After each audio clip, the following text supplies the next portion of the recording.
पैसे वगैरह संजय गोप को पहुंचाया करता था। जेल में उससे मिलने भी जाया करता था। परंतु आप देख रहे हैं MA न्यूज। पटना में ब्लैक आउट के दौरान मसाला कारोबारी की हत्या मामले में पुलिस ने महज 36 घंटे के अंदर बड़ा खुलासा किया है। मामला सुल्तानगंज थाना क्षेत्र के मुसल्लेपुर हाट का है, जहां 14 मई की शाम करीबन 7 बजे ब्लैक आउट के फायदा उठाकर अपराधियों ने कारोबारी पिंटू कुमार को गोली मार दी थी। इलाज के दौरान उनकी मौत हो गई थी। पुलिस जांच में सामने आया कि इस वारदात की रेकिंग पिछले 15 दिनों से की जा रही थी। आरोपी मृतक की दुकान के सामने ही मजदूरी का काम करता था और ब्लैक आउट की सूचना मिलते ही उसने अपने साथियों के साथ घटना को अंजाम दिया। ईस्ट एसपी परचे कुमार ने बताया कि एसटीएफ की मदद से पुलिस ने 16 वर्षीय एक किशोर को गिरफ्तार किया है, जिससे पूछताछ में अपना जुर्म कबूल कर लिया है। इसके पास से घटना में इस्तेमाल पिस्टल, मैगजीन और 2 जिंदा कारतूस बरामद किए गए हैं। पुलिस का दावा है कि इस हत्याकांड का तार बेउर जेल से भी जुड़ा रहा है, जबकि अन्य आरोपी की गिरफ्तारी के लिए छापेमारी जारी है। आपको पता होगा कि परसों रात में मुसल्लपुर हाट में जो सुल्तानगंज अंतर्गत पड़ता है, वहाँ एक हत्या की घटना हुई थी, जो ब्लैकआउट के कारण एकदम से ब्लाइंड केस था। आपको पता होगा कि 7 से 7:15 के बीच में ब्लैकआउट किया गया था। उसी ब्लैकआउट का फ़ायदा उठाकर एक मसाला व्यापारी जिसका नाम पिंटू कुमार है, उनकी हत्या क्लोज रेंज से गोली मार के कर दी गई थी। घटना के उद्भेदन के लिए एक विशेष टीम का गठन किया गया था, जिसमें एसएचओ सुल्तानगंज के साथ साथ डीआईओ की टीम प्रमुख रूप से एसआई विकास कुमार थे। तो इनके द्वारा त्वरित रूप से घटना का उद्भेदन कर लिया गया 36 घंटे के अंदर ही। और इस घटना में जो शामिल विधि विरुद्ध बालक था, उसको निरुद्ध कर लिया गया है। साथ ही साथ घटना में इस्तेमाल हथियार एक पिस्टल और 2 गोली भी बरामद कर लिया गया है। तो पूरी कहानी इस प्रकार है कि ये घटना एक पहले की घटना से लिंक्ड है। फरवरी में मुसल्लपुर हाट में ही एक घटना हुई थी, जहाँ पे एक आलू प्याज के व्यापारी सोनू की हत्या कर दी गई थी। उस समय भी उस घटना का 24 घंटे के अंदर उद्भेदन कर लिया गया था और कुछ अपराध कर्मियों को अग्रसारित किया गया था।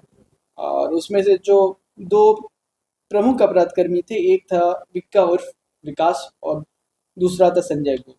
ये दोनों ही जेल गए थे। तो इस बार मामला ये है कि जो इस बार मृतक है पिंटू, ये इन दोनों को ही जानता था। और उस समय भी अनुसंधान में ये निकल के आया था कि विकास और संजय को अपने हाट में काम करने के अलावा अवैध रूप से शराब वगैरह का काम भी करते थे। अभी जो इन्वेस्टिगेशन में निकल के आ रहा है, ये निकल के आ रहा है कि पिंटू इन दोनों के जेल जाने के बाद इनके बदले या इनको सहयोग करने के लिए ये शराब वगैरह का काम भी किया करता था। हालांकि इस बारे में और हमें साक्ष्य संकलन करना है। और यह काम करने के बाद ये कुछ पैसे वगैरह संजय गोप को पहुंचाया करता था। जेल में उससे मिलने भी जाया करता था।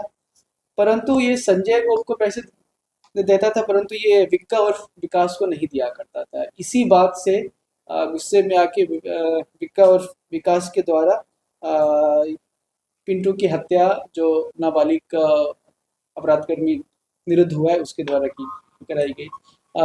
यह भी विधि विरुद्ध बालक जेल जाया करता था और जेल में ये विक्का और विकास से मिला करता था। सब एक ही सर्किल के हैं। ये विक्का और विकास को भैया भैया कह के ये पुकारा करता है। जेल से फरमान बिल्कुल बिल्कुल इसमें इन्वेस्टिगेशन में निकल के आया है, ये बिल्कुल क्लियर है कि इसकी साजिश जेल से विक्का और विकास के द्वारा रची गई थी। और इस घटना में इस्तेमाल किया हुआ हथियार स्काई शिवम नाम के एक अपराधकर्मी के द्वारा मुहैया कराया गया था। ये अपराधकर्मी सोनू हत्याकांड में भी अभी भी वांछित चल रहा है। पैसे की भी डीलिंग थी क्या इसमें?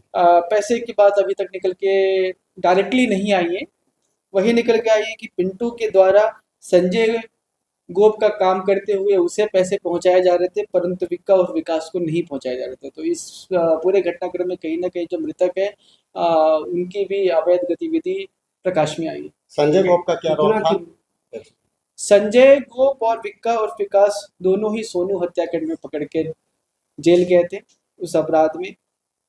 ये दोनों शराब वगैरह का अवैध काम भी किया करते थे। इन दोनों के जेल जाने के बाद यह काम जो मृतक है पिंटू, इसके द्वारा अपने कुछ और साथियों के साथ मिलकर किया जा रहा था, परंतु जैसा कि अभी तक इन्वेस्टिगेशन में आया है कि इस काम के पैसे सिर्फ संजय गोप को पहुंचाए जा रहे थे, विक्का और विकास को नहीं पहुंचाए जा रहे थे। इसी बात से नाराज हो के, गुस्से में आकर जो भी है, विक्का और विकास के द्वारा पिंटू की हत्या की प्लानिंग की गई और जो अपराधकर्मी निरुद्ध हुआ है उसे सेट किया गया और उसके द्वारा ये काम करवाया गया। इसमें ये एक बात और इंटरेस्टिंग है कि जिस विधिवत बालक को हमने निरुद्ध किया है, इसने कन्फेस भी किया है, हथियार भी रिकवरी हुई है इसकी कन्फेशन के बेसिस पे। ये पिछले 15 दिन से लगभग मसाला व्यापारी के सामने ही और किसी व्यापारी के यहाँ लेबर का काम इसने करना शुरू कर दिया था, ताकि मौका मिलते ही इस अपराध की घटना को पारित कर सके। कितना का मांग किया गया था? जी, ऐसी कोई मांग वाली रुपए निकल कर नहीं है। जैसा मैंने बताया कि हथियार कहाँ से लाया था? हथियार स्काई शिवम नाम के एक अपराध कर्मी के द्वारा मुहैया कराया गया था। ये अपराध कर्मी सोनू हत्याकांड में भी वांछित हत्या करने के बाद कहाँ चला गया था ये जैसा कि इन्वेस्टिगेशन में निकल कर आया है कि वो ब्लैकआउट के कारण उसने हत्या करी थी और उसके बाद अंधेरे के कारण इसे कोई देख नहीं पाया था और अंधेरे का फायदा उठाकर वो उस समय उसी भीड़ में वहीं पे था। सर, दो सवाल है, क्या इसने प्लानिंग पहले से कर रखी थी ब्लैकआउट के दिन इस घटना को अंजाम देना है, और दूसरा सवाल हमारा ये है कि क्या हत्या के दौरान साइलेंसर का उपयोग किया गया? जी, जहाँ तक ब्लैकआउट का सवाल है तो मुझे नहीं लगता है कि 15 दिन पहले ये प्लानिंग इन्होंने किया होगा, क्योंकि ब्लैकआउट तो 3-4 दिन पहले ही अनाउंस हुआ था, परंतु उसे एक मौका मिल गया जिसका फायदा उसने उठाया। किसी प्रकार के साइलेंसर का इस्तेमाल करने की बात प्रकाश में नहीं आई है। अब पिस्टल से जैसी आवाज़ होनी चाहिए थी, शायद वैसी आवाज़ किसी कारणवश ना हो या फिर शोरगुल के कारण वो लोग सुन ना पाए हो। यही बात है। पुलिस जांच जी हाँ, घटनास्थल से एक मौका एफएसएल के द्वारा बरामद किया गया। पुलिस जांच करने पहुंची तो क्या अपराधी वहीं मौजूद थे उस समय? अभी जो निकल कर आ रहा है कि अपराधी उस समय घटना के बाद आसपास ही थे, चूंकि अंधेरे में उसे किसी ने देखा नहीं था, इस बात का फायदा उठाकर वो उस वक्त वहीं पे था। बाकी और अनुसंधान कर रहे हैं। सर, एक सवाल है कि चूंकि दारू का पैसा बेचा नहीं पहुंचाया जा रहा था, उसको लेकर विवाद हुआ था, क्या मुसल्लमपुर हाट में बड़े पैमाने पे जो है शराब जो है वो बेची जा रही है? जी, एग्जैक्टली दारू का पैसा ये निकल के नहीं आया। इसके द्वारा ये बताया गया कि दारू वगैरह का काम, अब कितने पैसे की बात है, क्या है, इसका कारोबार कितना हो रहा है, कहाँ हो रहा है, ये सब अनुसंधान का विषय है। अभी इस कांड को उद्भेदन हुए मुश्किल से 1-1.5 घंटे ही हुए। अभी और अभियुक्त से पूछताछ चल रही है, तो और क्लैरिटी आएगी कि किस तरीके के काम में कौन-कौन इंवॉल्व है। पुलिस की नजर हाट पे रहेगी?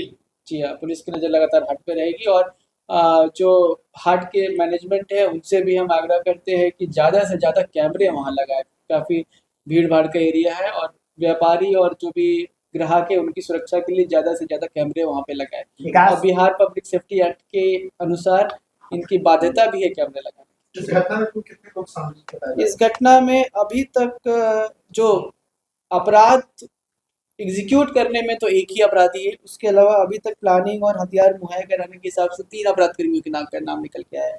एक विक्का और विकास जो जेल में है, दूसरा जो विधिवत बालक जिससे निरुद्ध किया गया, और तीसरा स्काई शिवम करके अपराध कर्मी जिसने हथियार मुहैया। रिमांड पर लेकर पूछताछ की जाएगी? अभी भी हमारे पास कुछ घंटे हैं, अभी पूछताछ करने के बाद ही अग्रसर करेंगे। ठीक है।